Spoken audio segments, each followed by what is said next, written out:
Je représente votre livre donc qui s'appelle Gabriel et qui est disponible aux éditions Mercure de France. Alors justement, on va parler d'un sujet qui concerne tous les parents, quel que soit leur âge, quelle que soit leur origine, leur sexe, leur milieu, leur téléphone. Exactement, c'est l'environnement et la planète ce matin. Mais oui, vous ne trouvez pas que ça fait longtemps qu'on n'a pas parlé justement de l'environnement? Oui, voilà. Merci, Nathalie. Oui, ça fait bien trop longtemps à mon goût. Moi, je me souviens de Nathalie l'année dernière qui nous avait parlé d'une maison en Suisse avec zéro émission d'ondes. C'était concomitant à la sortie du fameux rapport qui nous disait, voilà, de l'Agence nationale de santé, qui disait a priori pas d'effet avéré sur les êtres humains. Mais principe de précaution quand même. Donc on était un peu comme qui dirait les fesses entre deux chaises, on ne savait pas trop où aller.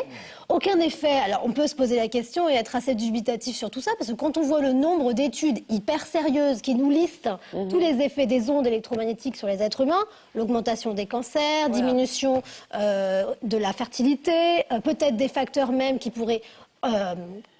provoquer l'autisme chez les enfants aussi, ça c'est aux États-Unis. Problème de sommeil. Problème de sommeil, voilà. Donc l'objectif, c'est pas non plus d'être contre la technologie et de la castrer, mais c'est aussi de comprendre qu'on évolue dans un monde qui est bourré d'ondes et qu'il faut peut-être, s'en prémunir au maximum ou en tout cas connaître quelques gestes un petit peu utiles.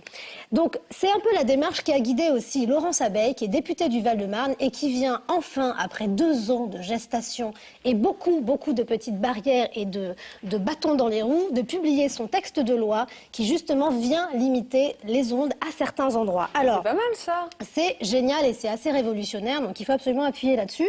Alors elle a dit voilà, l'objectif c'est d'arriver aussi un peu à un compromis et de pas justement dire haro, la technologie, on va retourner à l'âge de pierre, c'est pas ça du tout. Elle veut privilégier aussi un principe de transparence par rapport aux concitoyens que nous sommes et responsabiliser aussi les maires, notamment dans l'installation des antennes radio. Mais ça va changer quoi cette loi et surtout en tant que parents, quoi ça nous concerne? Alors, la première chose, c'est que déjà, l'Agence nationale de fréquence devra répertorier tous les endroits où il y a des ondes émises supérieures à la moyenne nationale. Ça, c'est le premier truc. Les maires devront être informés systématiquement dès qu'une antenne relais est à proximité de leur commune. Alors, ils sont informés pourquoi? Pour eux-mêmes. Informer leurs concitoyens et leur dire voilà, et ça laisse aussi la part belle aux concitoyens de faire tout un tas de remarques et de commentaires en disant moi ça me va pas, c'est à 2 mètres de mon jardin, je suis pas d'accord, etc. Mais les maires n'étaient pas au courant avant déjà? Non, c'était pas censé être au courant. Je pensais qu'il fallait une autorisation de la mairie. Non, absolument pas. Donc maintenant cette loi, elle impose justement ce genre de choses. Nous on sera informés. On est censé être informés. Il faut évidemment toujours pareil, il y a la loi et puis le respect de la loi. C'est toujours un peu. Mais bon, en tout cas maintenant on le sait et on va faire en sorte d'être informés.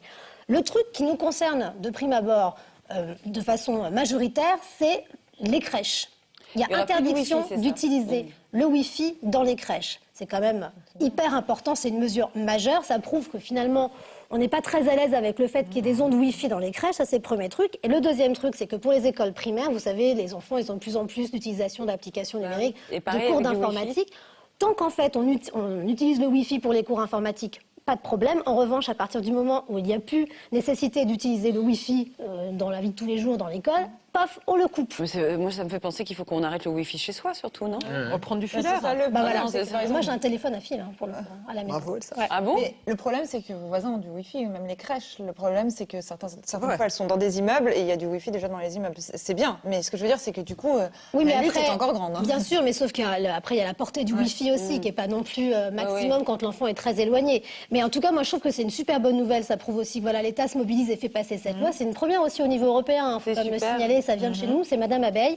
Et puis, je voulais aussi donner quelques conseils assez pratiques pour les jeunes parents et les tout jeunes parents qui nous écoutent, notamment concernant justement ces principes de précaution qu'on devrait avoir dans notre vie de tous les jours. Alors déjà, évidemment, on n'utilise pas son téléphone comme écoute bébé. Ça arrive.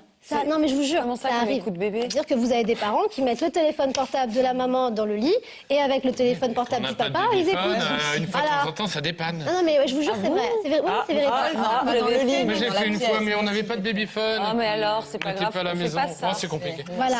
Après, on vérifie aussi la technologie de son babyphone. Il y a des technologies qui sont moins porteuses d'ondes que les autres, donc on privilégie l'analogique. On respecte aussi le principe de précaution de mettre son babyphone, quelle que soit sa technologie, minimum 1 mètre de la tête de l'enfant. Voilà, on ne colle pas comme ça au bébé, c'est vachement important. On limite le Wi-Fi dans sa voiture, parce que vous savez, on cherche les antennes relais, et ça fait cage de Faraday, on a appris ça en sciences physiques, et ça maximise l'émission des ondes dans la voiture. On éloigne son enfant du micro-ondes quand on fait chauffer un truc, c'est un peu un minimum, donc voilà, on ne met pas devant. Et puis on peut regarder, ça c'est vachement bien aussi, si on a une antenne relais, à proximité de chez soi sur un site internet qui s'appelle Carto Radio. Donc vous tapez votre code postal et vous voyez où se trouvent les antennes relais qui émettent. Mais en même temps, si on en a une, qu'est-ce qu'on peut faire là? Déménager. Jette les voitures dedans. Et Elsa, ça me fait penser aussi, l'année dernière, vous aviez présenté une couverture anti-ondes aussi absolument, pour les femmes enceintes. Absolument. Et ben là, j'ai mieux. Alors je continue. On privilégie les oreillettes. Les oreillettes aussi. Quand on appelle papy-mamie, et qu'on colle le téléphone ça, portable. c'est pas bien. Ça, on le fait pas. Donc, qu'est-ce qu'on fait? Soit l'oreillette, soit haut-parleur. Très important aussi. Et puis, le dernier truc, quand vous n'avez pas votre Wi-Fi, vous en servez pas, éteignez-le. Bon, je dis ça, mais moi, jamais vous l'éteignez. Je ne le fais pas. Mais en tout cas, si on fait déjà tout ce que je vous ai listé, c'est déjà pas mal. C'est déjà pas mal. Et le Bluetooth, elle s'est branchée. Le Bluetooth. Le Bluetooth. Et alors? C'est un problème aussi, le Bluetooth? Mais évidemment, tout est un problème. Oh là là. Alors, Carole parlait de l'innovation de la couverture anti-ondes dont j'avais parlé pour les femmes enceintes. C'est bien. J'ai mieux. Ah ouais. J'ai mieux. Alors là, ça ne concerne pas les femmes enceintes. Il y a une société française qui a breveté une technologie. Et je veux insister parce qu'elle est française. C'est un patch que vous collez sur votre téléphone portable. Oui. Et qui limite sensiblement les ondes. Mais vraiment, je vous assure, c'est tout bête. Ça s'achète en pharmacie. C'est pour vous dire à quel point ils estiment que c'est vraiment un danger sanitaire, en fait, ces histoires d'ondes. Vous le collez sur votre téléphone. Ça coûte 30 €. Franchement, c'est pas cher. Et ça vient vraiment complètement...